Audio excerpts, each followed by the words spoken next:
Morning cactus people. In the previous video we talked about the barrel cactus, and I kept referring to them as globular cactus, but mainly they're barrel cactus.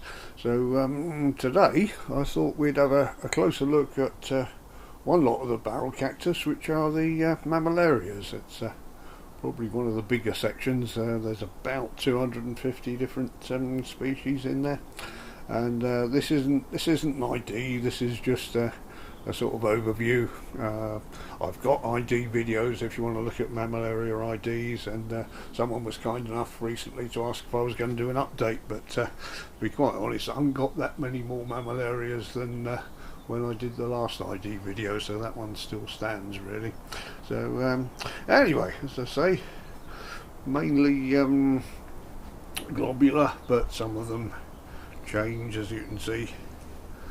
We've got these that look decidedly columnar, but there's quite a few different ones in them, so this is just to give you a feel of what you're looking at and what you're looking for. So start off down at this end. Mammillaria carbonae. It's a very nice one when it flowers, and this is one I got from Ray, one of our oldest members in the Cactus Society, who very kindly sold me this for a very good price. And it's not flowered yet, but I'm sure it will. And down here we've got the red form, which is the same plant, just the red spination on it, which I've had this for about 4 years now, I think. And again, I don't know if this one's flowered, but if they do flower, they've got lovely little purple flowers.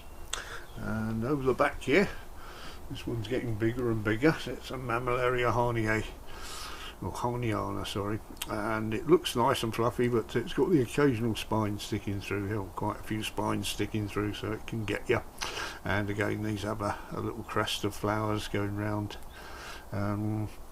It's got a multi-headed variety as well, as you can see with this one. It's got lots of little plants that look like pups around the side, but if you were to try and take these off, you'd severely damage the plant. It's not one I'd try and propagate from. I've not tried growing this one from seed yet. It'd be good to see if the seeds actually come up as the multi-headed form as well. So, and over here, the Gemini spina. This was one that was very kindly sent to me by our viewer Just Fades. Thank you, Just.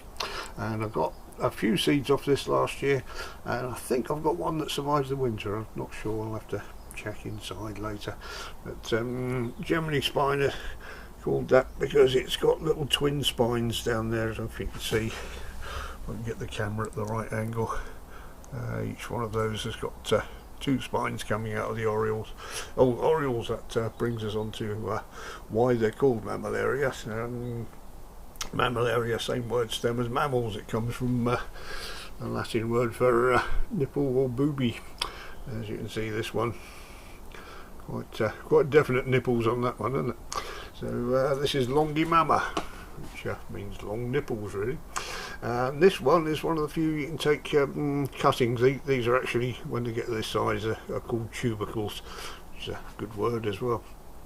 And you can actually slice these off, which I have done on this plant. If you look lower down, you can see where I've taken previous cuttings, and it's actually sprouted out a few new little plants where I've taken the cuttings. I just noticed those.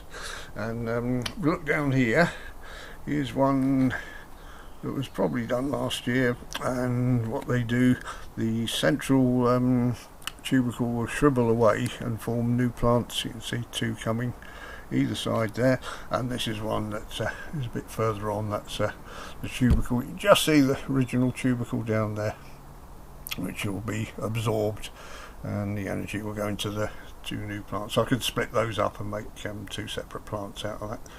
So it's a very good way of propagating. You can't do it from all of them. If you were to try and get a tubercle off some of the smaller plants, it probably just wouldn't work at all. So, and I think that's another Gemini spina. I don't know why I got two out. Mammillaria senilis. These have slightly hooked spines. and which that just grabbed me there. So some of them have got very hook spines, like the Bombacina down here, which is same word stem for bumblebee, bombyx, and the mature varieties get zonation around there that look like stripes, and they look a bit like bumblebees. So that's a lovely plant. Quite slow growing. Grew this from seed about 3 or 4 years ago, and the parent plant unfortunately died, but it did get to about 5 or 6 inches tall, I think. And here we got the Mammillaria dewey, or dewy. This is clump forming. This will form lots and lots of pups around it, and when the flowers come up out on these are yellow flowers, and they look absolutely spectacular. So what I'll do at the end of this, I'll see if I can dig out just the odd 1 or 2 flower pictures, so I'll stick them on, you can see what the flowers look like. And this is a recent acquisition of Mammillaria Milano Centro, which is a very nice one. Again, this has got tubercles. You could take cuttings off of those, but I'm not going to off this plant. It's a very nice plant, and it was a present, so I want to keep that looking quite happily there. And this one, Mammillaria vitula subspecies gracilis. A lot of people ignore this one, because if you can see the little pups around here, if you leave these on, this will get absolutely covered and it will just look like frog spawn. I've done a few videos on pruning these, taking the pups off. They're very easy to take off, as you can see, and each one of these will form another plant. If you drop it in there, that will root itself up quite happily. So if you keep pruning it, it forms these multiple heads. They last about, I don't know, 5 to 8 years, something like that, and then they sort of keel over and you have to replace them. But they can be very nice. You can see a little seed pod from last year there, and they get covered in little cream coloured flowers, and this would be one of the first ones to flower this year. So that will happen very shortly, I should think. It'll be waking up soon.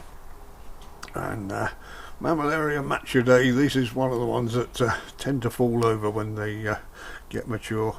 They can form quite long sausages, as can the Copper King, what was it, Mammillaria elongata at the back there.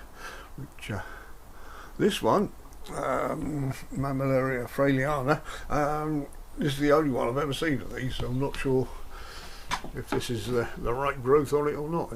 I'm guessing it is.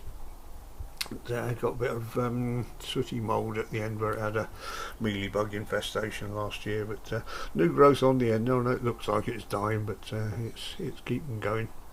Probably no good trying to stake these up. If they want to grow in that habit, they will. So and finally down the end here, Mammillaria boccasana, which is a very popular one. You'll find this in a lot of the big box stores. These have got lots of hook spines on. They'll grab hold of your skin and your sleeves and everything. These are last year's seed pods that have shriveled up, and that's one of the last remaining seed pods that hasn't been eaten by mice or slugs, which is good. Each one of those contain about 20 seeds, and quite easily cultivated from the seeds. So that was a bit of an overview. And before we finish, if we look over here, you can see, take this one here, the elongata Copper King. If you leave that to keep clumping, it will turn into a great big clump like this. And this one, I'm not sure what it is. It is a Mammillaria, but this was a gift last year. Both of these were gifts last year, year before, and I don't know what it is, but it has lovely little pink flowers.